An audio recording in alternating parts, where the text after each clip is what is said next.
نہ جانے مسائل تو علماء سے پوچھیں، یہ حکم مبین ہم کو رب سے ملا ہے، چلو پوچھ کیسے جیے زندگی کو، چلو پوچھ لے کس میں رب کی رضا ہے، رب کی رضا ہے۔ الحمدللہ رب العالمین والصلاة والسلام علی سید المرسلین، اما بعد فاعوذ باللہ من الشیطان الرجیم، بسم اللہ الرحمن الرحیم۔ الصلاة والسلام علیک یا رسول اللہ وعلی آلک واصحابک یا حبیب اللہ، الصلاة والسلام علیک یا نبی اللہ وعلی آلک واصحابک یا نور اللہ۔ مدرسان کے ناظرین، پروگرام دیکھ رہے ہیں آپ دارالتا اہل سنت۔ آج ہمارا ایک خاص جو ٹاپک ہے جس پر ہم کچھ ابتدائی گفتگو کریں گے وہ نمازوں سے متعلق ہے، اور نمازوں سے متعلق سے میری مراد سفر کے اندر، انسان دنیا کے اندر کئی سفر کرتا ہے، کوئی مکہ مدینے کے بھی سفر ہوتے ہیں، کبھی اپنے بزنس کے اعتبار سے بیرون ملک سفر کرتا ہے، اندرون ملک سفر کرتا ہے، کب اسے قصر نماز پڑھنی ہے اور کب اسے مکمل پوری نماز فرائض وہ پڑھنے ہیں، اس کے حوالے سے بہت سی تفصیل ہے۔ ایک عورت جو ایک شادی ہونے کے بعد اپنے سسرال چلی جاتی ہے، اب اسے جب اپنے میکے آنا ہو تو وہ کون سی نماز پڑھے، اور اسی طرح وہ داماد جب اپنے سسرال جاتا ہے تو وہ کون سی نماز پڑھے۔ آپ حیران ہو رہے ہوں گے مولانا صاحب کون سی باتیں کر رہے ہیں۔ جی یہ بڑے احکامات ہیں اور ان میں فرق ہے، تو انشاءاللہ یہ کئی چیزیں ہم آج ٹاپک لے کر چلیں گے۔ ابتداءً درود پاک کی فضیلت، پیارے نبی صلی اللہ علیہ وآلہ وسلم نے ارشاد فرمایا، اول الناس بی یوم القیامہ اکثرہم علی صلاۃ، قیامت کے دن میرے سب سے زیادہ نزدیک ترین وہ ہوگا جو مجھ پر کثرت سے درود پڑھنے والا ہوگا۔ اللہ کریم عمل کی توفیق عطا فرمائے۔ صلوا علی الحبیب صلی اللہ تعالی علی محمد صلی اللہ علیہ وآلہ وصحبہ وبارک وسلم۔ صلاۃ و سلام علیک یا رسول اللہ۔ اس پروگرام میں بطور خاص ہمارے ساتھ قبلہ مفتی کفیل صاحب ہوتے ہیں۔ حضرت کیسے ہیں؟ خیریت سے ہیں؟ الحمدللہ، مزاج گرامی؟ اللہ کا شکر۔ ماشاءاللہ۔ انشاءاللہ انہی سے سوالات کا آغاز کریں گے اور آگے بڑھتے ہیں۔ پہلا سوال وہ میں یہی کروں گا کہ ہر آدمی جو گھر سے باہر جاتا ہے تو وہ کہتے ہیں سفر پہ جا رہا ہوں، ظاہر ہے اپنے شہر سے باہر کہیں بھی گیا تو بیرون شہر ہوں میں، تو آدمی کو قصر نماز شریعت مطہرہ وہ کب الاؤ کرتی ہے، اور اس سے پہلے یہ قصر کن نمازوں میں ہے اور قصر کا مطلب کیا ہے؟ قصر کا مطلب یہ ہے کہ 4 رکعت والے جو فرض ہیں انہیں 2 رکعت پڑھنا، یہ ہے قصر۔ تخفیف دی گئی مسافر شرعی کے لیے کہ وہ جن نمازوں میں 4 فرض ہیں ان میں وہ 4 کی جگہ پر 2 پڑھے، ثواب اسے 4 کا ہی ملے گا۔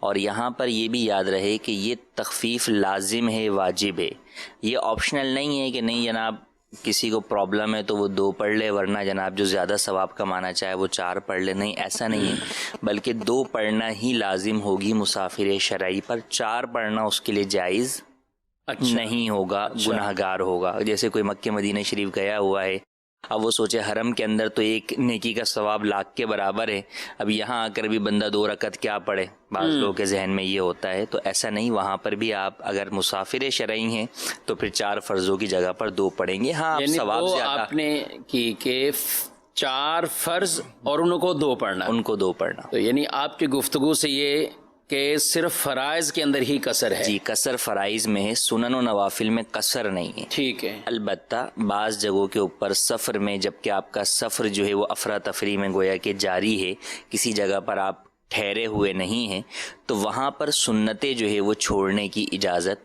ہوتی ہے۔ اور اگر آپ کسی جگہ پر ٹھہرے ہوئے ہیں اطمینان کے ساتھ تو پھر آپ جو ہے وہ اگرچہ وہاں مسافر شرعی ہوں پھر سنتیں بھی جو ہے وہ آپ پڑھیں گے۔ تو یہ تو تھا پہلا سوال کہ قصر کس میں ہے، تو اس کا مطلب یہ پتہ چلا کہ ظہر، عصر اور عشاء، ان 3 نمازوں کے جو 4 فرض ہیں وہ آپ 2 پڑھیں گے۔ باقی فجر ویسے ہی 2 رکعتیں ہیں، اور مغرب 3 ہے تو وہ ہاف ہو کے 1.5 نہیں ہوگی بلکہ وہ بھی پوری 3 ہی پڑھی جائے گی۔ اسی طرح عشاء کے جو وتر ہیں وہ بھی 3 ہیں تو وہ بھی پورے 3 ہی پڑھے جائیں گے، وہ بھی کم نہیں ہوں گے۔ اب یہ جو دوسرا سوال آپ کا تھا کہ اور کئی لوگوں کے ذہنوں میں آتا ہے، اور نہ صرف یہ کہ بیرون شہر بلکہ اندرون شہر بھی تو لوگ سفر کرتے ہیں، اور بعض شہر وہ بہت بڑے ہیں. ہمارا باب المدینہ کراچی ہی آپ لے لیجئے کہ اس کے ایک کونے سے آپ دوسرے کونے کی طرف جائیں تو جناب 30-40 کلومیٹر جو ہے وہ فاصلہ جو ہے وہ آپ کا ہو جائے گا. تو کیا اسے مسافر قرار دیا جائے گا، یا باہر بھی اگر کوئی جاتا ہے تو کب مسافر ہوگا؟ تو مسافر کی جو تعریف بیان کی گئی 57.5 میل بیان کی گئی، کلومیٹر میں اگر آپ لیں تو 92 کلومیٹر یا اس سے زیادہ ڈسٹینس مسافت پر فاصلے پر جو شخص جانے کے لیے اپنے شہر کی حدود سے باہر ہو گیا، اچھا، تو اس پر جو ہے وہ مسافر ہو گیا، اپنے شہر کی حدود سے باہر ہو گیا. اچھا، حدود سے مراد اس کو اور آسان اگر ہم بات کریں، کیونکہ بسا اوقات حدود کچھ اور کہہ رہی ہوتی ہیں اور آبادی کچھ اور کہہ رہی ہوتی ہے، تو مراد تو در حقیقت جو ہے وہ آبادی ہے کہ اپنی شہر کی آبادی سے باہر ہو گئے. ہو سکتا ہے کیونکہ پرانے جو ہے بعض شہروں کے اندر جو ہے وہ حدود بندی کی ہوئی ہوتی ہے، تو وہاں پر بسا اوقات حدود جو ہے وہ پہلے ختم ہو رہی ہوتی ہے، لیکن شہر پھیلتا پھیلتا باہر اور نکل گیا ہے. جی. تو اب جو گورنمنٹ کے حدود ہیں اس کو فالو نہیں کیا جائے گا، بلکہ در حقیقت آبادی کو فالو کیا جائے گا. ٹھیک ہے، کہ جب آبادی ختم ہو گئی تو اب وہاں سے آپ کاؤنٹنگ شروع کریں گے اپنے سفر کی مسافت کی. ٹھیک ہے، تو اب آپ کاؤنٹنگ وہاں سے شروع کریں گے، لیکن اس کا یہ مطلب ہرگز نہیں ہے کہ آپ 92 کلومیٹر ہونے کے بعد نماز قصر شروع کریں گے. اچھا، بلکہ نماز قصر تو آپ شہر کی آبادی سے باہر نکل گئے. ارادہ کیا ہے کہ 92 کلومیٹر کی طرف جانا ہے، اس سے آگے جانا ہے. تو ارادہ جب جانے کا ہے تو اب آپ شہر کی حدود سے جب باہر نکل گئے، آبادی سے باہر نکل گئے، تو اگرچہ آپ آدھا کلومیٹر ہی نکل چکے ہوں باہر، اور پھر جناب اس کا وقت آ گیا، نماز کا وقت آ گیا اور آپ نے نماز پڑھی، ابھی آپ نے 92 کلومیٹر سفر کیا نہیں ہے، آپ نماز قصر کریں گے. تو سفر کرنا ضروری نہیں ہے، سفر کے یعنی اتنا سفر کرنا ضروری نہیں ہے، 92 کلومیٹر سفر کرنا ضروری نہیں ہے، بلکہ اتنے سفر کے ارادے سے شہر کی آبادی سے باہر نکلنا ضروری ہے. جب آپ باہر نکل گئے تو اگرچہ ابھی آپ کا سفر 92 کلومیٹر نہیں ہوا، ابھی آپ کا 4 کلومیٹر ہی ہوا، 5 کلومیٹر ہی ہوا، لیکن آپ شہر کی آبادی سے باہر آ گئے تو آپ اب نماز قصر ادا کریں گے. تو بات یہ ہوئی کہ جو کاؤنٹنگ ہم کریں گے وہ شہر کی آبادی سے باہر نکلنے کے بعد سے کریں گے. ہمارے ہاں باب المدینہ کو اگر آپ لیں تو اس کا جو کلومیٹر پہلے طے تھا وہ یہاں کی جو کیمسی بلڈنگ تھی کراچی کنٹرول اتھارٹی کی، وہاں سے جو ہے وہ کاؤنٹ کیا ہوا ہے صدر کے قریب سے. تو وہ میرے خیال سے اگر آپ بات کریں شہر کی آبادی سے باہر نکلنے تک تو 18-20 کلومیٹر تو شاید یہ ایسے ہی جو ہے وہ شہر کے اندر ہی جو ہے وہ ہو جاتے ہیں. تو اب وہاں آپ یہ نہیں، اگر آپ جو اس پہ وہ لگے وہ ہوتے ہیں روڈ کے اوپر جو کلومیٹر کے سائن لگے ہوتے ہیں، اگر آپ اس سے دیکھیں گے تو ہو سکتا ہے کہ آپ سمجھیں کہ جناب میں تو اتنا کلومیٹر باہر آ گیا ہوں شہر سے، حالانکہ وہ شہر کے بالکل سینٹر سے کاؤنٹ کیا جاتا ہے. اچھا، لہٰذا آپ اسے نہیں دیکھیں گے، آپ یہ دیکھیں گے. اور سمپل سی بات ہے، جب آپ جا رہے ہیں راستے میں آپ کو نظر آ رہا ہے کہ اب ارد گرد آبادی ختم ہو گئی ہے، ہاں ٹھیک ہے، تو اب اس کے وہاں سے آپ جو ہے وہ اب کلومیٹر کاؤنٹ کریں گے. آبادی بھی تو بعض اوقات اس کے بھی تھوڑی سی کوئی تفصیل اگر ہو جائے. جی، آبادی دیکھیں، ایک تو یہ ہے کہ آبادی ہوتی ہے کہ گنجان آبادی جسے ہم جو ہے وہ کہتے ہیں. ایک یہ ہوتا ہے کہ آبادی سے متعلقہ بعض اور چیزیں بھی ہوتی ہیں، جیسے اسٹیشن ہے.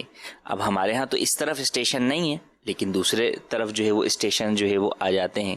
تو یوں جو آبادی سے متعلقہ جو چیزیں ہوتی ہیں، جو جیسے اسٹیشن آپ لے لیں، یا جناب جو ہے وہ رفاہی جو بعض شہروں میں قبرستان باہر کی جانب ہوتے ہیں، یا اس طرح کی چیزیں ہوتی ہیں، تو یہ چیزیں بھی جب ختم ہو جائیں تو پھر آپ جو ہے وہ سفر کی کلومیٹر کی کاؤنٹنگ کو شروع کریں گے.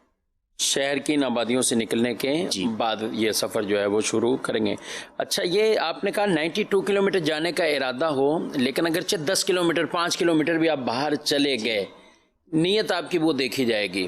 جی، تو اب بسوں والے کیا کریں؟ یہ جن کا سارا دن کا کام ہی یہی ہے، ایک شہر سے دوسرے شہر کی طرف جانا ہے، لیکن ان کی نیت تو کراچی سے پشاور پہنچنے کی ہے، ٹھیک ہے، اور اسی طرح لاہور جا رہے ہیں، راول پنڈی جا رہے ہیں. جو بطور خاص میں سٹاف کی بات کر رہا ہوں، تو ایسے افراد کے اعتبار سے جی ایسے افراد چونکہ اب اگر جو شخص بس میں یا کوئی بھی کسی بھی اس طرح کی سروس میں جو ہے وہ کام کر رہا ہے، یہاں پر ایک اور چیز دیکھی جاتی ہے کہ آپ کا متصلاً فرسٹ ارادہ کہاں پر جانا ہے۔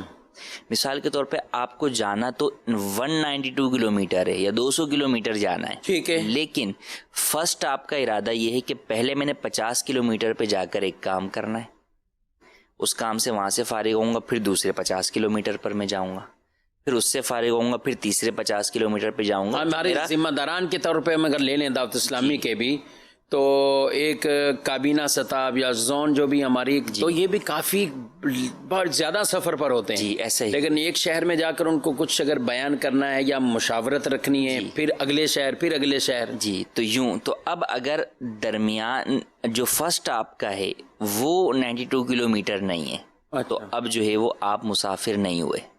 اچھا، پھر آپ سیکنڈ پہ گئے، وہ بھی 92 کلومیٹر نہیں تھا تو اب بھی مسافر نہیں۔ تو اگر یوں ہی آپ 92 کلومیٹر سے کم کی مسافت کے اوپر پورا ملک ہی کیوں نہ گھوم لیں، آپ مسافر نہیں قرار پائیں گے۔ اچھا، یعنی اسٹے اگر آپ کا اس میں اسٹے ہے یا کوئی خاص ہے؟ اسٹے ضروری نہیں کہ آپ بولیں کہ ایک رات رکنا یا ایک دن رکنا، یہ کہ وہاں جانے کا آپ کا بالقصد ارادہ ہے کہ وہاں جانا ہے، کسی کام سے وہاں پر جانا مقصود ہے آپ کا باقاعدہ۔ ایک یہ ہوتا ہے کہ جیسے مثال کے طور پہ یہاں سے کوئی جو ہے وہ پشاور جا رہا ہے، اس نے پشاور ہی جانا ہے، اب بس کے عملے نے تو بالقصد کہیں کہ اس نے جو ہے وہ حیدرآباد جانا ہے، ٹھیک ہے، اب حیدرآباد تو چلیں ہے مسافت کے اوپر ہی ہے، مثال کے طور پہ ہم یہ لے لیں کہ بھئی مثال کے طور پہ اس نے بیچ میں کسی ایک جگہ پر بالقصد جانا ہے کہ بھئی وہاں جانا ہے، وہاں سواریاں اتارنی ہیں، دوسری سواریاں جو ہے وہ اٹھانی ہے، یہ کام ہے، اسٹاپ ہے ان کا، تو یہ ان کا ایک کام ہے پورا، ٹھیک ہے۔ جبکہ جو مسافر جانے والا ہے اس کو اس سے غرض نہیں ہے، وہ تو بول رہا ہے بھائی جلدی گاڑی چلے، جلدی گاڑی چل، صحیح بات ہے، ٹھیک ہے، یا وہ بیچ کے اندر کسی جگہ پر اگر رک رہا ہے کھانے کے لیے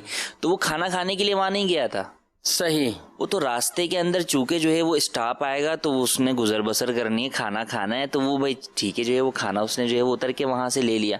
اور ایک یہ ہے کہ آپ بولیں یہاں سے جو ہے نا ہم حیدرآباد جو ہے وہ کھانا کھانے جو ہے وہ جا رہے ہیں، اچھا، یا اور درمیان میں آپ کہیں کہ جناب جو ہے وہ بیچ میں جو ہے وہ کھانا کھانا، یعنی مثال کے طور پہ آپ یوں سمجھ لیں کہ دو راستے ہیں ایک شہر کی طرف جانے کے، دونوں 92 کلومیٹر کی طرف ہے، ٹھیک ہے، اب بولے یار اس راستے سے چل لو یہ قریب بھی ہے، بولے نہیں یار یہاں سے نہیں جانا، ادھر سے جانا ہے، پہلے وہاں راستے میں جو 50 کلومیٹر کے اوپر کیفے ہے نا وہاں پر کھانا کھانا ہے، وہ اچھا ہوٹل ہے کوئی، ٹھیک ہے نا، اصل وہی کھانا ہے پہلے، پھر اس کے بعد جو ہے وہ آگے دوسرے کام پر ہی آئیں گے۔ تو اب یہ جو ہے نا کہ بھئی بالقصد آپ بولیں کہ یہ نہیں کہ گزرتے ہوئے کھانا کھا لیا، بلکہ آپ ارادہ ہی یہی ہے کہ نہیں جناب اسی کی کڑھائی کھانی ہے، اچھا اچھا، تو اب آپ اسی جگہ پر بالقصد جا رہے ہیں، تو اب وہ آپ کا گویا کہ سفر جو ہے وہ ڈسکنٹینیو ہو گیا، وہاں پر گویا کہ ایک آپ کا مقصد پورا ہو گیا، اب پھر وہاں سے آپ چلیں گے تو پھر دوسرا سفر شروع ہوا آپ کا۔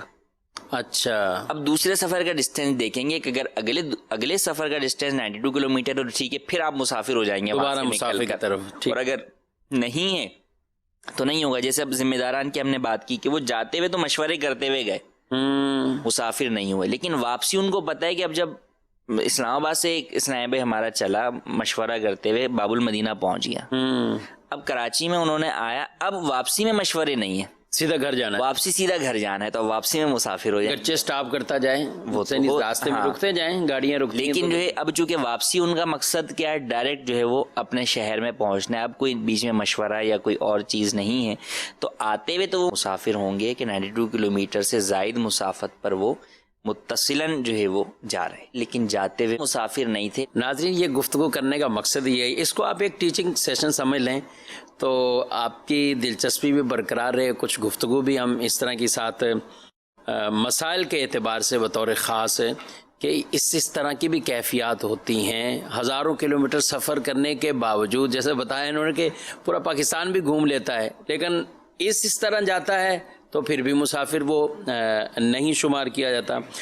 بالصد یہ معاملہ ہوا کفیل صاحب، میں نے اپنے شہر سے کراچی آنا تھا، ٹھیک ہے، فیصل آباد سے عموماً ٹرین پہ بیٹھ کے ہم سفر کرتے ہیں، تو اب یہ ہے 50 کلومیٹر تقریباً فیصل آباد اور میرے شہر کا۔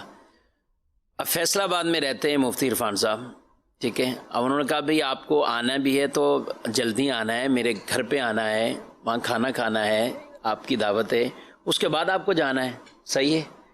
اب ان کے گھر پہنچے، ظہر کی نماز ہے، اب مجھے یہاں قصر کرنی ہے اور یا مجھے یہاں پر جو ہے وہ کیا کرنا ہے، پوری پڑھنی ہے.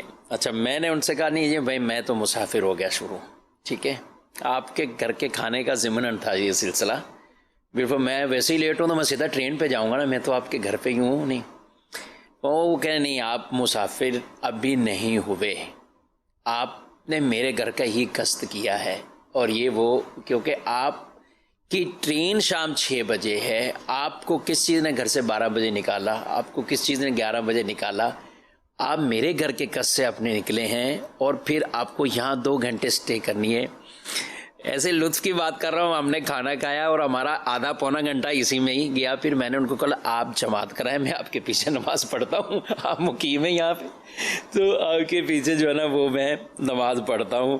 اچھا تو اس طرح اگر مقیم نماز پڑھائے، یعنی مقیم سے مراد وہیں علاقے کا ہی آدمی نماز پڑھائے، اب یہ سفر کرنے والا یہ مسافر اس کے پیچھے جو نماز پڑھے گا تو 2 پہ سلام پھیرے گا؟ نہیں، جب اکیلے نماز آپ پڑھ رہے ہیں انفرادی طور پہ یا مسافر امام کے پیچھے نماز پڑھ رہے ہیں تو آپ اس وقت جو ہے وہ قصر کریں گے. لیکن اگر مقیم امام کے پیچھے آپ نماز ادا کریں گے تو پھر آپ 2 پر سلام نہیں پھیریں گے بلکہ مقیم امام کی پیروی کرتے ہوئے 4 رکعت ہی پڑھیں گے. ہاں البتہ اگر اس کے برعکس ہو جائے کہ امام مسافر ہو اور پیچھے مقتدی مقیم ہو تو پھر امام جو ہے جب مسافر ہوتا ہے تو امام 2 رکعت کے اوپر سلام پھیر دے گا اور پھر وہ یہ اعلان کر دے گا، نماز سے پہلے بھی اعلان کر سکتا ہے اور نماز کے بعد بھی اعلان کر دے سلام پھیر کر کہ میں مسافر ہوں، لہٰذا جو لوگ مقیم ہیں وہ اپنی 2 رکعت نماز ادا کر لیں مزید. اچھا تو مسافر اگر امام ہوگا تو وہ تو نماز 2 پہ سلام پھیر دے گا، لیکن اگر مقتدی مسافر ہے اور امام مقیم ہے تو پھر مقتدی جو مسافر ہے وہ مقیم امام کے پیچھے 4 رکعت ہی ادا کرے گا. ٹھیک ہے ماشاءاللہ.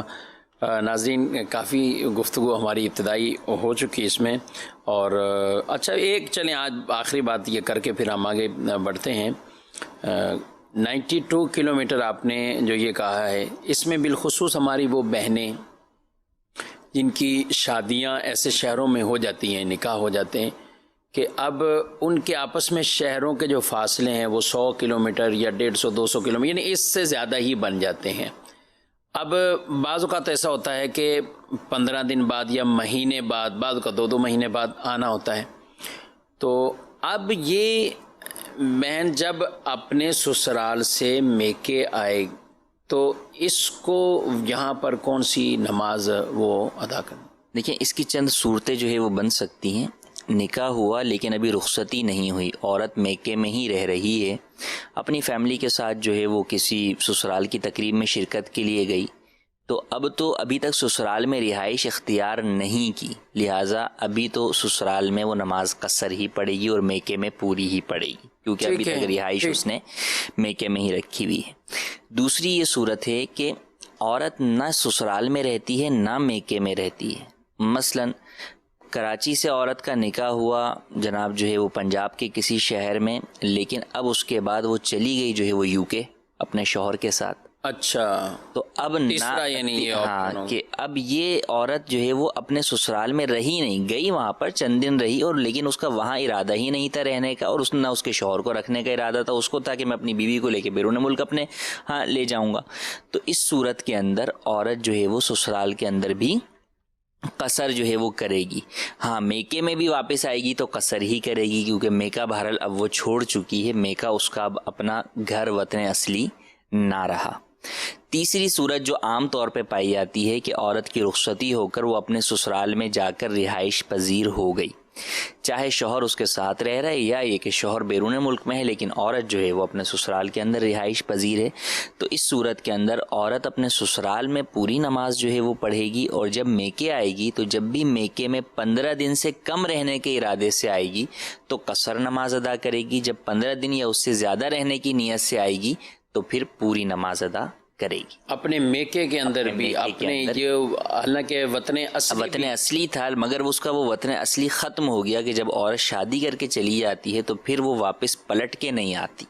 اچھا. نیت ہمیشہ کے لیے ہی جو ہے وہ شوہر کے ساتھ یا سسرال میں رہنے کی ہوتی ہے، تو لہٰذا اب اس کا جو وطن اصلی تھا گویا کہ وہ باطل ہو گیا، ختم ہو گیا. اب وہاں جب آئے گی تو وہاں پر نماز مکمل جو ہے وہ ادا نہیں کرے گی بلکہ قصر کرے گی۔ ہاں وہی بات ہے کہ اکثر جب اس طرح کے رہنے والی اسلامی بہنیں آتی ہیں تو بسا اوقات وہ زیادہ ٹائم بھی رہتی ہیں، تو جب 15 دن سے زیادہ رہیں گی یا 15 دن رہیں گی تو پھر مکمل پڑیں گی۔ تو یہ تو آپ نے بتایا اس عورت کے حوالے سے، تو شوہر کے حوالے سے بھی کوئی فرق ہے؟ وہ جس نے جہاں شادی کی یہ اس کا وطن کیا کہلاتا ہے، یہ کس اعتبار سے؟ دیکھیں جہاں اس نے شادی کی ہے جو شوہر کا سسرال ہے، جسے آپ عورت کا میکا جو ہے وہ کہتے ہیں، تو وہاں پہ شوہر آ کر ٹھہرتا ہے لیکن وہ عارضی طور پر ہی قیام پذیر ہوتا ہے، تو وہ اس کے لیے اب بھی پہلے شہروں کی طرح ہی شہر ہے، تو لہٰذا وہاں پر وہ جو ہے وہ نماز مکمل ادا نہیں کرے گا بلکہ قصر ہی کرے گا۔ ہاں اگر بیوی کے ساتھ آ کر ٹھہرا ہوا ہے 15 دن یا اس سے زیادہ ٹھہرا ہوا ہے تو پھر وہ مکمل نماز ادا کرے گا، لیکن ویسے جو ہے وہ اپنے سسرال میں جب شوہر آئے گا تو وہ نماز جو ہے وہ قصر ہی ادا کرے گا۔ ٹھیک ہے۔ اور یہ جو ہم کہہ رہے ہیں کہ شوہر آئے گا سسرال میں، اور یہ سب اسی صورت پر فرض کر کے کہہ رہے ہیں، مطلق اسے نہ رکھیے گا کہ جب کہ دونوں شہروں کے درمیان 92 کلومیٹر یا اس سے زائد مسافت کا۔ انڈرسٹوڈ۔ سوال یہ میں نے یہیں اس لیے لیا کہ اب کراچی میں ہی رہتے ہیں، کراچی میں ہی میکا ہے، کراچی میں ہی سسرال ہے، تو یہ آپس میں تو کچھ بھی نہیں کریں گے بھلے ان کو کتنا ہی ایک جو ہے وہ رہنے کا ارادے۔ تو 3 چیزیں اہم ہوئیں کہ سفر کی وہ مدت، وہ اس کی مسافت کتنی ہے، پھر دوسری بات یہ کہ آپ نے وہاں جہاں جگہ ہیں وہاں آپ نے کتنے دن ٹھہرنا ہے، اور اچھا یہ سفر کی جو مسافت ہے وہ تو 100 کلومیٹر ہے، یہ ہے وہاں ٹھہرنا ہی 2-4 دن ہے، 5 دن ہے، 13-14 دن ہے۔ جی اب کیا یہ کریں گے؟ 15 دن سے کم جب آپ ٹھہریں گے، بھلے ایک دن بھی کم ہو، جی ٹھیک، تو آپ مسافر ہی جو ہے وہ رہیں گے۔ 15 دن یا اس سے زیادہ رہنے کی کسی جگہ پر اگر نیت ہوتی ہے تو اگرچہ وہ آپ کا اپنا شہر نہ ہو، آپ وہاں پر مقیم قرار پا جاتے ہیں۔ اور مراد ہماری شہر سے شہر ہے، ملک نہیں ہے۔ بس اوقات لوگ کہہ رہے ہوتے ہیں حج و عمرہ پر جانے والے کہ جناب ہم تو 15 دن کے لیے جا رہے ہیں، 20 دن کے لیے جا رہے ہیں، تو ہم بھی کیا نماز جو ہے وہ قصر ادا کریں گے؟ تو اگرچہ وہ عرب ملک میں جا رہے ہوتے ہیں 20 دن کے لیے، لیکن 10 دن مکے میں ہوتے ہیں، 10 دن مدینے میں ہوتے ہیں، کتنی الگ الگ شہروں کے اندر جو ہے وہ ان کے دن ہوتے ہیں، تو وہ دونوں جگہوں پر ہی جو ہے وہ مسافر رہیں گے۔ یعنی وہ اپنا یہ پیکج دیکھ کے نہیں کہ ہم 35 دن کے لیے جا رہے ہیں، ہم 25 دن کے لیے جا رہے ہیں، ہم 20 دن کے لیے جا رہے ہیں۔ اور واقعی ایسے کئی ہیں کہ جو چلے دنیاوی سفر ہیں اس میں مسائل سیکھنے چاہیے، لیکن جہاں آپ حج اور عمرہ کرنے جاتے ہیں یا کسی بھی نیک عزم کے ساتھ کہیں آپ جا رہے ہیں، نیکیاں کرنے جا رہے ہیں، مختصر یہ کہ، لیکن اگر یہی مسائل معلوم نہ ہو تو کئی اعتبار سے گناہگار بھی ہو جائیں گے، گناہگار ہوں گے، نمازیں آپ کی جو ہے وہ ضائع ہو جائیں گی کہ آپ پر 2 پڑھنا لازم ہے، آپ 4 پڑھ رہے ہوں گے تو اب ان نمازوں کو دہرانا لازم ہوگا۔ اچھا چلیں یہ مسئلہ بھی تھوڑا آپ نے بتا ہی دیا تو اس کو تھوڑا بتائیں کہ یعنی کیا، یعنی اگر جی کسی نے اگر جو ہے وہ جس پر قصر لازم ہے، 2 رکعت پڑھنا لازم ہے، اس نے 4 رکعت پڑھی، تو اگر تو اس نے بھول کر پڑھی اور اسے یاد آ گیا اور دوسری پر اس نے قاعدہ کیا تھا اور آخر میں سجدہ سہو کر لیا تو نماز ہو جائے گی، ایک صورت۔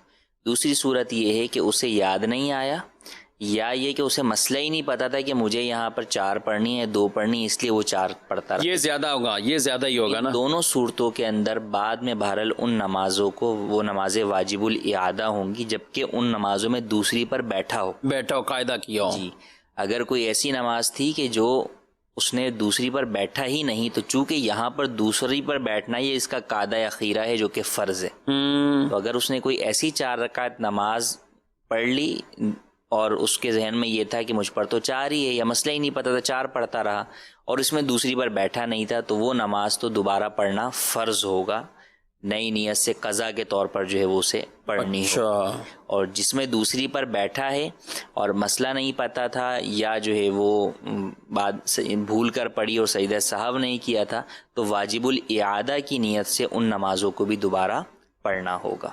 ٹھیک ہے، ٹھیک ہے۔ اچھا چلیں بات چلیے اس میں کچھ اور، ابھی لاک ڈاؤن بھی ہے، چلیں اس طرح کا تو نہیں ہے لیکن بیچ میں لاک ڈاؤن جو بہت سخت ہو گیا تھا اور ابھی بھی اس طرح کی کیفیاتیں ہیں بعض ممالک میں ابھی بھی ہیں کہ ایک دوسری جگہ سے نہیں جا سکتے۔ اب ان کا ارادہ ہی نہیں تھے وہاں اتنے رہنے کی، 5 دن کے لیے تھے، اوپر سے لاک ڈاؤن شروع ہو گیا۔ اب لاک ڈاؤن اتنا طویل ہوتا گیا، اب وہ اپنے ابھی بھی ان کی نیت یہ ہے کہ ابھی کھل جائے ہم ابھی گئے، لیکن ہو ان کو 2 مہینے گئے، جی 3 مہینے گئے وہاں رکے ہوئے، لیکن اسی انتظار میں ہیں، تو یہ بھی اقامت یعنی 15 دن سے زائد میں شمار ہوں گے؟ جی نہیں، اس میں بھی جو صورت پائی جاتی ہے جیسے کہ لاک ڈاؤن کی ہے، یا بیرون ملک میں جو ہمارے اسلامی بھائی رہتے ہیں، لوگ رہتے ہیں، ان کے ساتھ کبھی ایسا ہوتا ہے کہ ویزے کی پرابلم ہو جاتی ہے، یا جیسے ابھی آنے والے ہیں کہ جناب وہ کسی چھوٹے شہر سے وہاں سے انہوں نے سفر کیا بڑے شہر کی طرف، اب وہ بڑے شہر کی طرف آ گئے اور ان کا یہ تھا کہ یار ویزے کے لیے ریکویسٹ دی ہوئی ہے یا ٹکٹ کا ویٹ کر رہا ہوں، آج ٹکٹ مل جائے گا میں آج چلے جاؤں گا.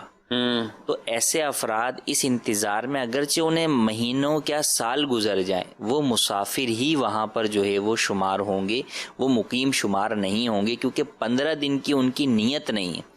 نیت ان کی یہی ہے کہ میرا آج کام ہو جائے، میں آج یہاں سے چلے جاؤں. اچھا، اسی طرح بزنس مین ہوتے ہیں، ان کے ساتھ بھی ایسا ہوتا ہے کہ وہ کسی جگہ پر ٹور پہ گئے، کسی کام سے گئے، کام پتہ انہیں 4 دن کا ہے، لیکن بسا اوقات جو ہے وہ کام ہونے میں ان کو جو ہے وہ مہینوں لگ جاتے ہیں. ٹھیک ہے، اور وہ اسی انتظار میں ہوتے ہیں کہ یار آج کام ہو رہا ہے، کل ہو رہا ہے، آج ہو رہا ہے، کل ہو رہا ہے، آج کل کرتے کرتے پورا مہینہ گزر جاتا ہے. اور ان کا یہ ارادہ ہوتا ہے کہ بھائی کام ہوگا، میں نکلوں گا یہاں سے، اور مجھے پتہ ہے یہ کام بس 1 آدھ دن کا ہی ہے، لیکن وہ 1 آدھ دن جو آنے والا ہے وہ آتے آتے جو ہے بہت ٹائم جو ہے وہ لگا دیتا ہے. صحیح. تو بہرحال ایسے افراد بھی مسافر ہی رہیں گے. جس کا پختہ ارادہ ہوگا نا کہ مجھے 15 دن یہاں رہنا ہے، تو وہ وہاں پر جا کر مقیم ہو جائے گا، اور جس کا اس طرح ارادہ نہیں ہے وہ بہرحال مسافر ہی رہے گا. ناظرین، کئی آپ نے مسائل، یہ بالکل تقریباً ہمیں 30 منٹ ہو چکے ہیں یہ سیشن میں یہ اس طرح گفتگو کرتے ہوئے. امید ہے آپ کو یہ پسند آیا ہوگا، اور اس طرح کئی چیزیں ہمارے بھائیوں کو، بہنوں کو یہ سیکھنے کو ملی ہوں گی. آپ کی کالز، آپ کے سوالات وہ ہمارے لیے بہت اہمیت رکھتے ہیں، ان کو بھی ضرور شامل ہم کریں گے. بلکہ بڑھتے ہیں اب آپ کی سوالات کی ہی طرف. جی، کیا پوچھنا چاہتے ہیں ناظرین ہم سے؟ میرا مفتی صاحب سوال یہ کہ عصر کی 4 سنتیں ہم پڑھتے ہیں تو تکبیر ہوتی ہے، ہم درود ابراہیم پڑھ رہے ہوتے ہیں یا آخری دعا میں ہوتے ہیں، تکبیر ہو جاتے ہیں، پھر جماعت میں شامل ہوتے ہیں، اس طرح کرنا صحیح ہے؟ اور ایک اسلام بھائی وہ کہتے کہ آپ تک کی دعا ثنا میں آپ شامل ہو جایا کریں، پھر ثواب ملے گا، ایسے نہیں ثواب ملتا ہے. آپ جو ہے وہ نماز پڑھ رہے ہیں اور اس میں آپ آخر قعدے کے اندر ہیں، دعا ابراہیم، درود ابراہیمی جو ہے وہ پڑھ رہے ہیں، امام نے تکبیر اولیٰ کہہ دی، تو دونوں ہی صورتیں ہیں، اختیار کر سکتے ہیں آپ. درود ابراہیمی پڑھ کر بھی آپ جو ہے وہ نماز کی طرف جو ہے وہ بڑھ سکتے ہیں، اور جو ہے وہ درود ابراہیمی چھوڑ کر بھی آپ جا سکتے ہیں کہ درود ابراہیمی سنت ہے. البتہ اگر آپ کو رکعت فوت ہونے کا خوف ہے تو پھر ٹھیک ہے، پھر جو ہے وہ آپ درود ابراہیمی چھوڑ کے سلام پھیر کر آپ جو ہے وہ جماعت میں شامل ہو جائے. ٹھیک ہے، یعنی یہ کچھ اس حوالے سے وضو کے حوالے سے بھی ہے کچھ اس طرح کی تخفیف. وضو کے اندر بھی ہے کہ اگر آپ کو رکعت فوت ہونے کا خوف ہے تو وضو میں جو سنتیں ہیں کہ آپ کو 3 مرتبہ جو ہے وہ ہر عضو جو ہے وہ دھونا ہوتا ہے، تو اس میں بھی آپ تخفیف کر کے 1 مرتبہ دھو لیں، مگر 1 مرتبہ پورا دھونا ضروری ہے. بعض لوگ اس طرح 3 بار دھوتے ہیں کہ پہلے دفعہ میں کچھ حصہ دھل گیا ہاتھ کا، دوسری دفعہ میں کچھ حصہ، اور تیسری دفعہ میں پورا. اچھا، یہ 3 دفعہ دھونا ہے تو 3 دفعہ پورا کامل ہے؟ جی، 3 دفعہ پورا کامل ہے. تو بہرحال کوشش یہ کریں کہ اگر آپ ایک طرف پر آ رہے ہیں، کیونکہ عادت بنی ہوتی لوگوں کی 3 دفعہ کی، تو بسا اوقات ان کا وہ کام پورا ہی 3 دفعہ میں ہو رہا ہوتا ہے. تو جب آپ انہیں 1 دفعہ کی طرف کہتے ہیں تو وہ پھر شاید اس کے اندر جو ہے وہ اس 1 دفعہ میں کمی آ جاتی ہے. جیسے اس کے اندر بھی لکھا ہے نا تخفیف قضا نمازوں والے مسئلے میں، تو سبحان ربی العظیم آپ نے اس طرح کہنا ہے کہ رکوع میں جا کر کہیں اور اٹھنے سے پہلے تک وہ کمپلیٹ ہو جائے آپ کا 1 دفعہ، یعنی 1 دفعہ. تو اب وہ عادت ہوتی ہے جلدی اٹھنے کی، انفرادی طور پہ جو نماز جو ہے وہ پڑھ رہے ہوتے ہیں. تو اب یہ نہ ہو کہ جناب آدھا سبحان ربی العظیم تو جو ہے وہ رکوع میں ہو، اور آدھا جو ہے وہ آپ کا کھڑا ہو کر ہی ہوا، اور تعدیل ارکان کی مقدار جو ہے وہ آپ کا قیام وہاں پر ٹھہرنا ہی نہ پایا گیا آپ کا، تو وہ واجب تھا. تو اسی طریقے سے جو ہے وہ کہا جاتا ہے کہ جب آپ اللہ اکبر کہہ کے نماز میں شامل ہو رہے ہیں، امام رکوع میں ہے، تو آپ اللہ اکبر پورا کہیں آپ کھڑے ہو کر تکبیر تحریمہ، پھر جو ہے وہ آپ رکوع میں جائیں، ورنہ یہی کہ آپ نے جو ہے وہ تکبیر تحریمہ اس طرح کہا کہ تکبیر تحریمہ کا بعض حصہ رکوع کی حالت میں ہوا، تو جو قیام جو فرض تھا، تکبیر تحریمہ جو قیام کی حالت میں فرض تھی، وہ آپ کا مفقود ہو گیا۔ تو یہ بہت اہم ہے کہ جب ہم کسی بھی چیز کے عادی بن جاتے ہیں ایک سے زائد دفعہ میں، تو جب وہ چیز کو ایک دفعہ پر لے کر آتے ہیں تو بسا اوقات پھر اس 3 کے حساب سے ہم جو ہے وہ اس میں کچھ کمی بیشی جو ہے وہ کر بیٹھتے ہیں۔ تو لہذا جب بھی کسی ایک کی طرف آئیں تو پھر اس ایک کو اس کے پورے تقاضوں کے مطابق کریں، ایک کو پورے تقاضوں کے مطابق۔ ماشاءاللہ۔ جی سوال چاہیے۔ مفتی صاحب کی بارگاہ میں عرض ہے کہ یہ ارشاد فرمائیں کہ کسی مسجد میں اگر پتہ ہے کہ جب مؤذن صاحب نماز پڑھاتے ہیں تو یہ پانچے فولڈ کرتے ہیں، اور کنفرم پتہ ہے، دیکھا بھی ہے کنفرم، اس کو سمجھایا بھی نہیں سمجھ رہے، فولڈ کرتے ہیں، تو اب اس مسجد میں نماز جماعت ہمارے لیے واجب رہے گی؟ اگر نہیں پڑھیں گے تو گناہگار تو نہیں ہوں گے؟ اور اگر پڑھنا چاہیں تو کیا دوسری تیسری صف میں کھڑے ہوں جو نظر نہ پڑے ان کے پانچوں پہ، تو کیا نماز ہو جائے گی؟ تو یہ کرنا چاہیے جب کوئی کنفرم پتہ ہے کہ وہ فولڈ کرتے ہی کرتے ہیں۔ اس کی رہنمائی ارشاد فرما دیجیے، جزاک اللہ خیر۔ یہ کپڑے فولڈ کر کے نماز پڑھنا مکروہ تحریمی ہے، پائچے فولڈ کریں، نیچے سے آپ جو ہے وہ پینٹ فولڈ کریں، یا اوپر سے جو ہے وہ نیفے سے اڑس لیں، گھرس لیں، دونوں ہی صورتوں میں نماز مکروہ تحریمی ہے، ناجائز اور گناہ ہے۔ اگر کسی امام نے یہ کیفیت اختیار کی تو اس کے پیچھے نماز پڑھنا جائز نہیں ہے۔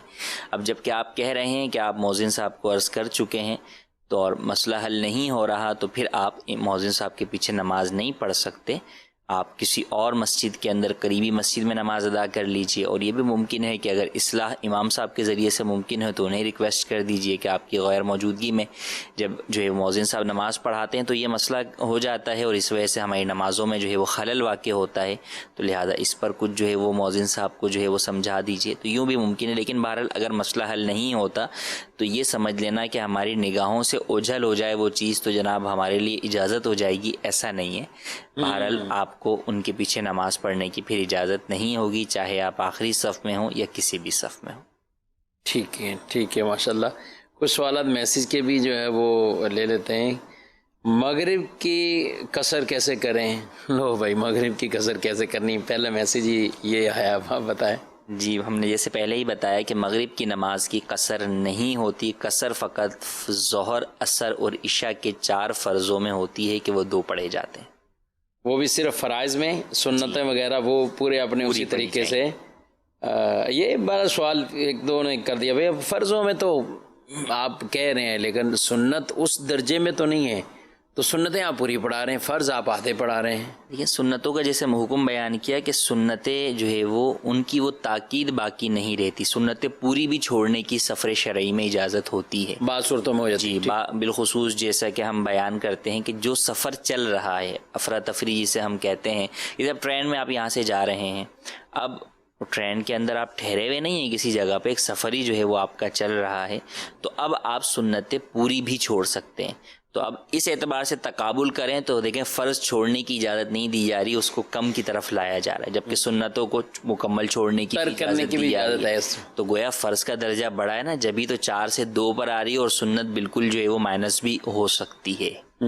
تو البتہ جب آپ شہر میں چلے جاتے ہیں تو وہاں پر جو ہے وہ سنتیں پڑھنے کا حکم ہے، اگرچہ وہ تاکید باقی نہیں رہتی سفر کے اندر سنتوں کی جو کہ عام حالات میں ہوتی ہے، لیکن پڑھنی چاہیے۔ بہتر یہی ہے کہ اس کے اندر شریعت مطہرہ نے ہم پر لازم نہیں کیا کہ اسے آدھا کرو یا اسے چھوڑ دو، تو لہٰذا اسے پڑھنے کی عادت بنانی چاہیے۔ اور بعض لوگ جو بہت زیادہ سفر میں اختیار کرنے والے ہوتے ہیں انہیں تو ویسے ہی عادت بنانی چاہیے سنتیں جو ہے وہ پوری ہی پڑھنے کی، کیونکہ کہیں ایسا نہ ہو کہ اس سفر کی وجہ سے چھوڑنے کی عادت بنائیں اور پھر حضر کے اندر عام حالات کے اندر بھی جو ہے وہ اس چیز میں جو ہے وہ سستی اختیار کر جائیں اور وہ پڑھیں ہی نہیں۔ تو لہٰذا کوشش یہی کرنی چاہیے کہ سنتیں جو ہے وہ جتنا ممکن ہو مکمل۔ سنت موقدہ امن کی حالت میں جو عام کیفیت ہے وہ بھلے آپ کے ساتھ تراویح کا معاملہ ہے، کچھ بھی ہیں، تو آپ بعض پوچھتے ہیں اس طرح کے، تو جی ہاں سنت موقدہ تو موقدہ ہی رہیں گی، وہ آپ کی وہ کیفیات ہے تو آپ سنت موقدہ اپنی پوری ادا کریں، لیکن وہ خاص صورتیں بتا دی گئی ہیں کہ جن میں ان کے اندر ترک کی بھی اجازت موجود ہے سفر کی صورت میں، اور وہاں ایسی کیفیات ہیں کہ آپ نہیں ادا کر پائیں گے، اور آپ کی ٹرین یا گاڑی ہے یا کوئی بھی معاملہ ہے وہ روانہ آگے ہو جائے تو پھر آپ جلد سے جلد اپنے فرائض کم از کم وہ ادا کریں. حضرت یہ کہہ رہے ہیں کہ میاں بیوی آپس میں تو ساتھ رہتے ہی رہتے ہیں. اب یہ دونوں ہی میکے، یعنی وہ اپنے میکے جا رہی، وہ سسرال جا رہے ہیں، اور وہاں بھی 15 دن کا زیادہ ارادہ ہے چھٹیاں اس طریقے سے کرنے کا، تو اب یہ کیا کریں دونوں میاں بیوی؟ تو جب کسی بھی جگہ پہ آپ 15 دن یا اس سے زیادہ کے لیے جائیں گے تو چونکہ میکے جا رہی ہیں، عورت کے لیے بھی میکا اس کا وطن اصلی نہیں رہا، شوہر بھی سسرال جا رہا ہے وہ بھی اس کا وطن اصلی نہیں، لہٰذا جب دونوں ہی وہاں جا رہے ہیں تو 15 دن سے کم جاتے تو دونوں قصر کرتے، مگر جب دونوں ہی 15 دن سے زیادہ جا رہے ہیں تو پھر مکمل نماز ہی ادا کریں گے. آپ نے جو ایک مسئلہ بیان کیا کہ بیوی نہ سسرال رہ رہی ہے کیونکہ شادی ہو کر وہاں پہنچی، ٹھیک ہے، حیدرآباد سے کراچی آئے، کراچی سے یو کے چلے گئے یا دبئی رہنے سے شروع ہو گئے.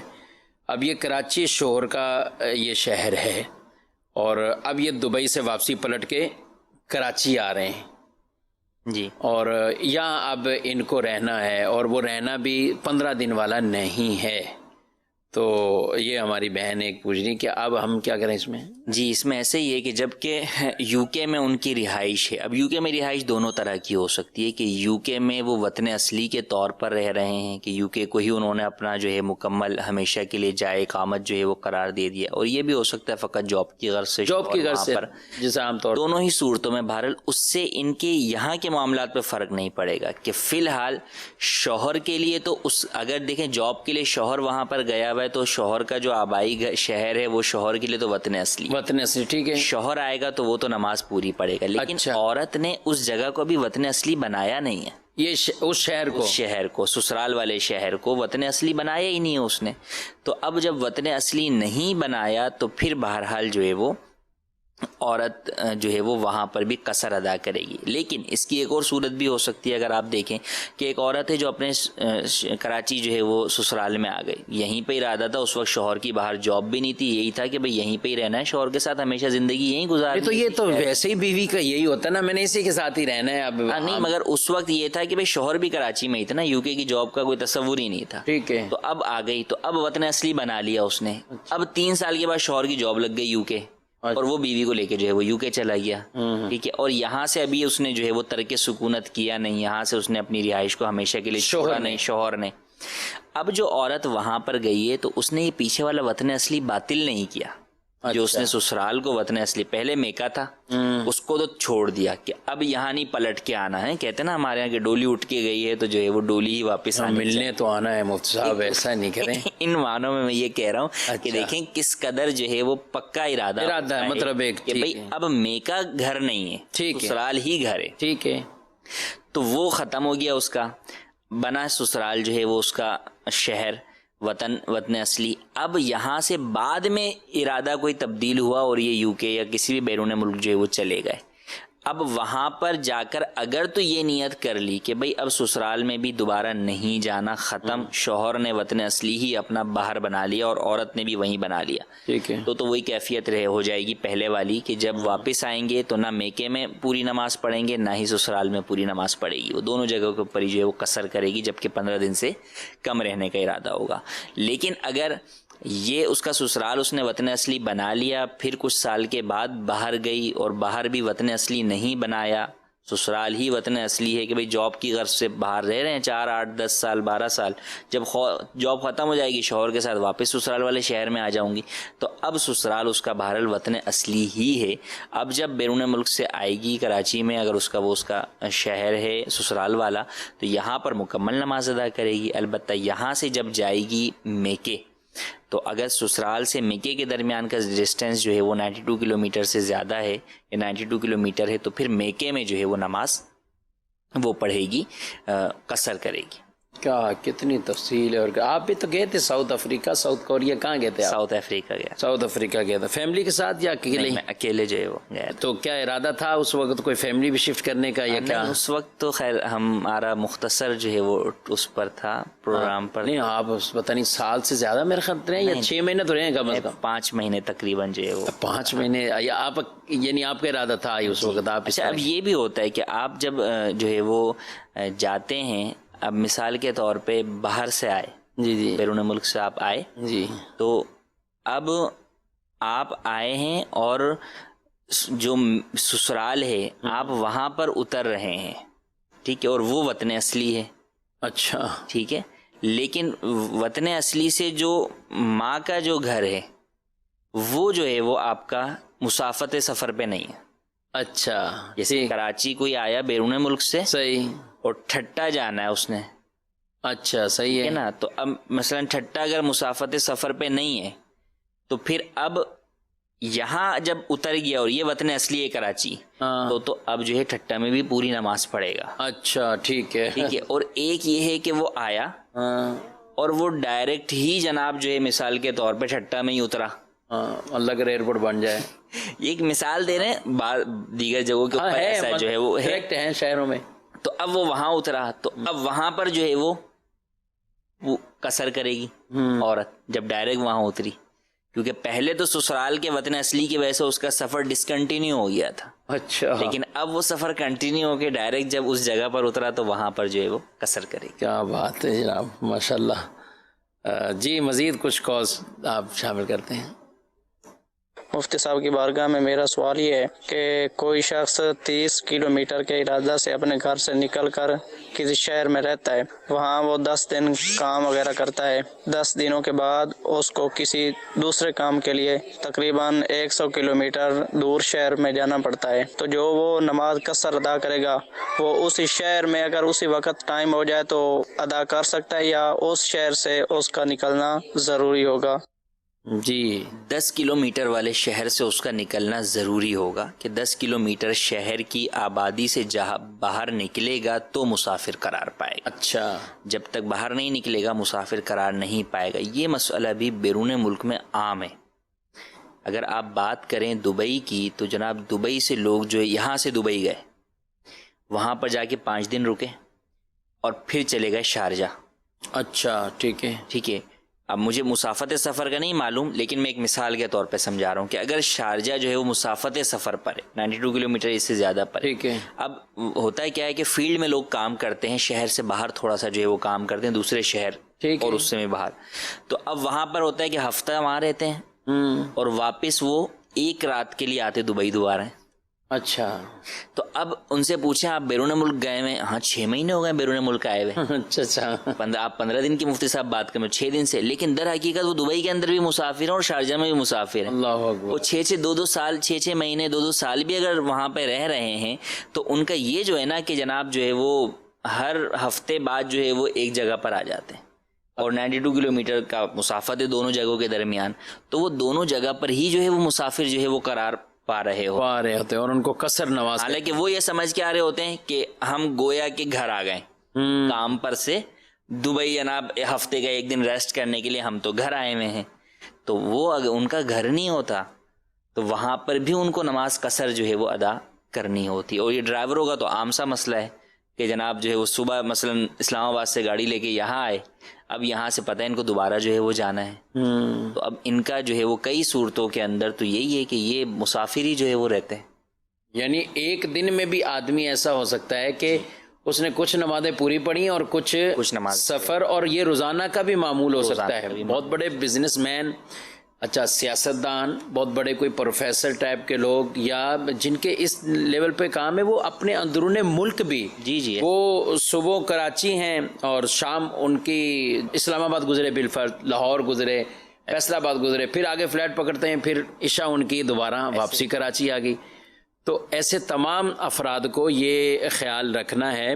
اچھا حدیثوں میں روایتوں میں جو بیان کی گئی سفر کی مدت وہ 3 دن کی مسافت ہے، جو حدیثوں میں روایتوں میں یہ بیان کر دیا گیا. اب بعض اوقات اس کو خامخواہ کو یہ کہ بحث بیچ میں لے کر آئی جاتی ہے کہ اس زمانے میں 3 دن کے جو سفر ہوتے تھے وہ گھوڑوں پر اور یا کچروں پر یا اونٹوں پر، پھر مختلف جگہوں پہ اسٹے کرتے کرتے 3 دن بڑی اس مشقتوں کے ساتھ اس منزل پر پہنچتے تھے. تو اس لیے شریعت نے قصر نماز کی ان کو اجازت دے دی. آج جو آپ 92 کلومیٹر کہہ رہے ہیں یہ سفر 1 گھنٹے میں بھی ممکن ہے، یہ سفر جہاز کے ذریعے آدھے گھنٹے میں بھی ممکن ہے، یہ سفر بائی روڈ کار کے ذریعے آدمی جاتا ہے تو کچھ گھنٹوں میں یہ ممکن ہو جاتا ہے. تو یہ اس میں گھنٹوں کو پھر ہم دیکھیں گے اگر دنوں کے اعتبار سے دیکھتے ہیں، یا ہمیں اس کی مسافت کی وہ جو معیار بیان کر دیا گیا کلومیٹر کے اعتبار سے، دن کو دیکھیں گے یا کلومیٹر دیکھیں گے، کیا کریں گے؟ دیکھیں بہت ساری چیزوں کے اندر اگر آپ جاتے ہیں بنیاد کی طرف تو وہاں پر کوئی نہ کوئی لاجک یا حکمت نظر تو آتی ہے آپ کو ٹھیک دین ہے، کی، لیکن کیا وہی لاجک یا حکمت مراد الہی بھی ہے یہ ہمیں معلوم نہیں. انسان اپنی طاقت کے مطابق بہت ساری چیزوں کے بارے میں علماء نے جو ہے وہ چیزیں بیان کی کہ اس عمل کی یہ حکمت ہے، سجدے کی یہ حکمتیں ہیں، رکوع کی یہ حکمت، ٹھیک ہے، لیکن وہ حکمتیں اگر کسی جگہ پر نہ پائی جائیں تو اس کا مقصد یہ نہیں کہ وہ چیز فوت ہو جائے گی، وہ چیز ختم ہو جائے گی، نہیں، کیونکہ ہم احکام کو فالو کرنے کے پابند ہیں، اس کی حکمتیں جاننے کے پابند نہیں ہیں. ٹھیک ہے، بالکل. تو یہاں بھی یہی ہے کہ شریعت مطہرہ نے بیان کیا کی مدت سفر، ثلاثۃ ایام و لیالیہا، اس کو فقہا نے لیا کہ بھئی ثلاثۃ ایام و لیالیہا کو جو بیان کیا گیا وہ جب مسافت کی جاتی تھی وہ کس طرح کی جاتی تھی. وہاں پر ایک تو تھا مشقت، آپ بات جو کریں گے وہ حکمت کی طرف چلے آئیں کہ مشقت تھی تو اس لیے جناب جو ہے وہ رخصت مل گئی، لیکن ابھی حکمت سے قطع نظر بات یہ کی گئی کہ بھئی وہ سفر جو کیا جاتا تھا تو اس عرصے میں کتنا جو ہے وہ سفر ہو جاتا تھا، کیونکہ یہ تھوڑی تھا کہ وہ جو گھوڑا چلتا تھا وہ 3 دن چلتا ہی رہتا تھا، وہ رکتا ہی نہیں تھا اور دن رات 24 گھنٹے، ایسا تو ہو نہیں سکتا. جانور ہے، وہ کوئی گاڑی تھوڑی ہے کہ جو ہے وہ جو اتنا جو آرام کرایا جاتا تھا، ان کو آرام کرایا جاتا تھا، اور دن میں قافلے پورا پڑاؤ جو ہے وہ ڈالا کرتے تھے کہ، اور زیادہ تر کوشش ہوتی تھی کہ بھئی جو ہے وہ رات میں چلو، کیونکہ عرب کا سفر تھا، ریگستان ہوا کرتا تھا، گرم جو ہے وہ ریت ہوتی تھی، تو اونٹ کے علاوہ بقیہ جانوروں کے لیے تو چلنا ویسے مشکل ہوا کرتا تھا. تو یہ ساری چیزوں کو سامنے رکھتے ہوئے انہوں نے دیکھا کہ ہم سفر کرتے ہیں تو جناب کتنا جو ہے وہ ٹائم جو ہے وہ کس چیز کے اندر گزرتا ہے، اور پھر اس کے بعد فقط جو سیر کے جو وہ بنتے ہیں باقاعدہ اس کی کاؤنٹنگ کی گئی کہ بھئی کتنے قدم باقاعدہ جو ہے وہ بنتے، اس سے جا کے پھر وہ کلومیٹر جو ہے وہ نکالے گئے. کتنی اس میں اس کے ریسرچ کرنے کے بعد وہ بیان کی گئی کہ بھئی جب اتنا مراد ہے کہ اتنا سفر ہو تو اب وہ سفر کسی بھی ذریعے سے ہو، چاہے وہ جو ہے وہ بہت ہی مختصر چیز کے ذریعے مختصر وقت میں آپ وہ سفر کر لیں، آپ سہولت کے ساتھ کر لیں. اور پھر بات یہ ہے کہ دیکھیں یہاں پر ایک بات ہے کہ آپ کو رخصت کس چیز میں دی گئی ہے، قصر نماز 3 نمازوں کی 4 رکعت میں رخصت دی گئی ہے نا. تو بھئی ٹھیک ہے، آپ پر یہ کس نے لازم کیا کہ آپ سنتیں چھوڑیں، آپ نوافل نہ پڑھیں؟ آپ کو ذوق ہے، شوق ہے، عبادت کی محبت ہے، عبادت کرنے کی طلب ہے، تو آپ فرض اتنے ادا کریں، اس کے بعد آپ سنتیں پڑھیں مکمل، آپ جتنے چاہیں نوافل پڑھیں آپ. اور نوافل پڑھنے کی اس ادائیگی میں سواری پر اور رخصتیں موجود ہیں. آپ جو ہے وہ چلتی ٹرین کے اندر جو ہے وہ فرض اور وتر اور سنت فجر نہیں پڑھ سکتے، لیکن آپ بقیہ سنن و نوافل جو ہے وہ آپ پڑھ سکتے ہیں. تو یوں بھی آپ دیکھیں فائدہ ہے کہ اسٹیشن پہ میں اترا 2 رکعت فرض پڑھنے میں پڑھ لوں کہ چلو یار بقیہ ظہر کی جو ہے وہ 4 سنتیں قبلیہ اور بعدیہ یہ تو چلے میں ٹرین میں پڑھ لیں گے، ٹرین میں بھی جو ہے وہ پڑھ لوں گا. لیکن جب اس کا آخری وقت ہی جا رہا ہو تو پھر فرض کے لیے فرض کے لیے بھی یہ ہے کہ جب آخری وقت جا رہا ہے تو پھر آپ فرض بھی پڑھ لیں گے، لیکن بعد میں جو ہے وہ اسے دہرائیں گے. تو کہنے کا مطلب یہ ہے کہ حکمتیں اپنی جگہ پر موجود ہیں، لیکن اگر کسی جگہ پر وہ حکمت نہ پائی جائے تو اس سے حکم شریعت ختم نہیں ہو جاتا، بلکہ حکمتیں ایک جدا چیز ہیں. ہمیں پابند کیا گیا ہے احکام کو فالو کرنے کا، احکام کی پیروی کرنے کا، احکام پر عمل کرنے کا. لہٰذا کسی حکم کی حکمت ہمیں سمجھ میں آئے یا نہ آئے اس کے اوپر عمل کریں گے. یہاں پر مولانا نقی علی خان علیہ رحمہ کی مجھے بڑی پیاری بات ہمیشہ یاد رہتی ہے. فرمایا آپ پڑھتے بھی بہت ہیں، عقل جو ہے وہ فرمایا کہ عقل جو ہے وہ حاکم نہیں ہے اللہ، بلکہ حاکم کی مخلوق ہے. واہ واہ. تو فرمایا جو حاکم کی مخلوق ہے، حاکم کے فیصلے پر اس مخلوق سے نہ پوچھو کہ یہ فیصلہ درست ہے یا نہیں. کیا بات. تو فرمایا کہ عقل تو خود جو ہے وہ محکوم ہے، عقل تو خود مخلوق ہے، اس محکوم کے ذریعے سے اس حاکم عز وجل اللہ عز وجل کے حکم پر عمل کرنے کی بس کوشش کرتے چلیں. حکمتیں بعض شریعت نے خود بیان فرما دیں، اور لیکن بعض چیزیں نہیں بھی بیان فرمائی. تو ایز اے مسلم اگر آپ کو ساری لاجک بھی سمجھ آ جائے، سب کچھ بھی سمجھ آ جائے، ہم کہیں عقل میں بھی آ گئی، سب کچھ آ گئی، تو اس کے بعد اب ہم نے عمل اس پہ کرنا ہے اور یوں کرنا ہے، تو پھر تو عقل کے ہی تابع ہوئے آپ. حج کے بارے میں کہا گیا نا، حج کا جو ہے وہ کل فیصلہ بھی جو ہے وہ آ گیا ہے کہ جو ہے وہ اب وہ عرب کے اندر کے لوگ ہی جو ہے وہ حج کر سکیں گے، اس سال انٹرنیشنل حج جو ہے وہ نہیں ہو سکے گا. تو حج کے بارے میں بڑی پیاری بات فرمائی کہ حج کے کئی ارکان ایسے ہیں جو کہ حکمتوں سے خالی نظر آتے ہیں. اچھا، بظاہر اس میں نہیں ہے. تو فرمایا کہ یہی تو دیکھنا ہے کہ کون لاجک کے وجہ سے ہمارے حکم پر عمل کرتا ہے اور کون اس وجہ سے عمل کرتا ہے کہ یہ ہمارا حکم ہے.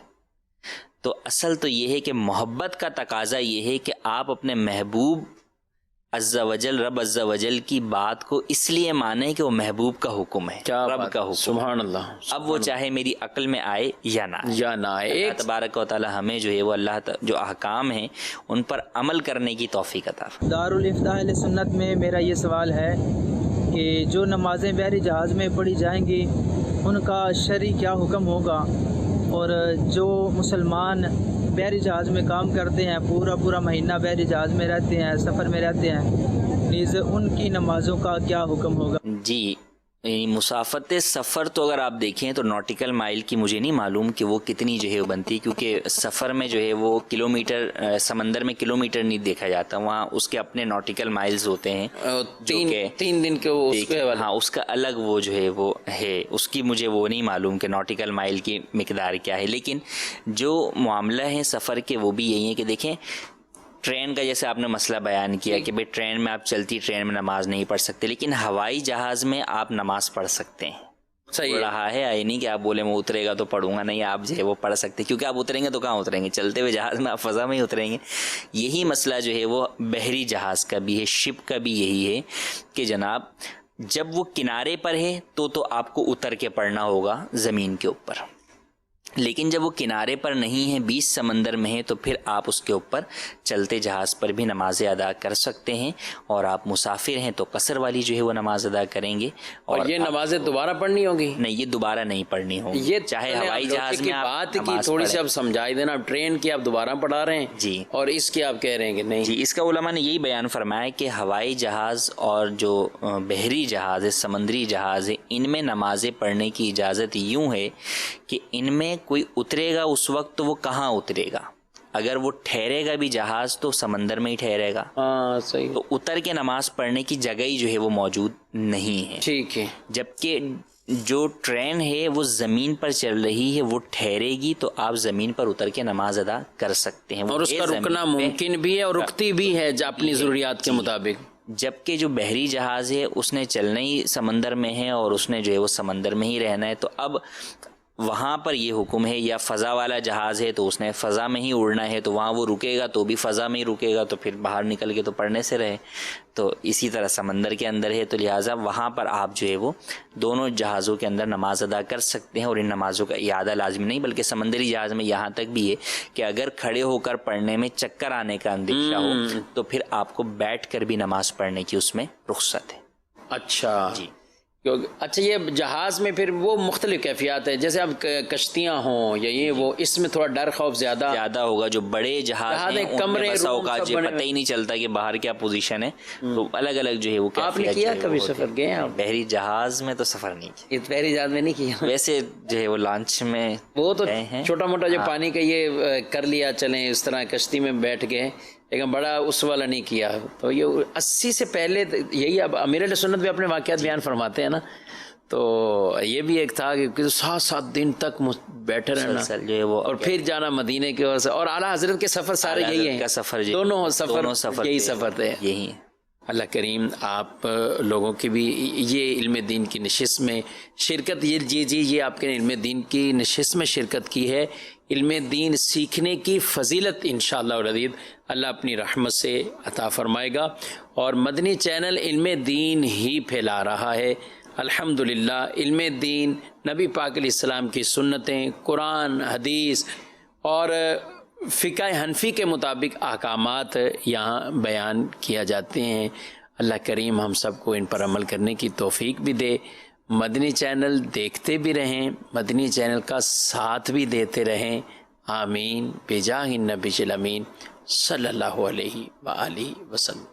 نہ جانے مسائل تو علماء سے پوچھیں، یہ حکم مبین ہم کو رب سے ملا ہے، چلو پوچھ کیسے جیے زندگی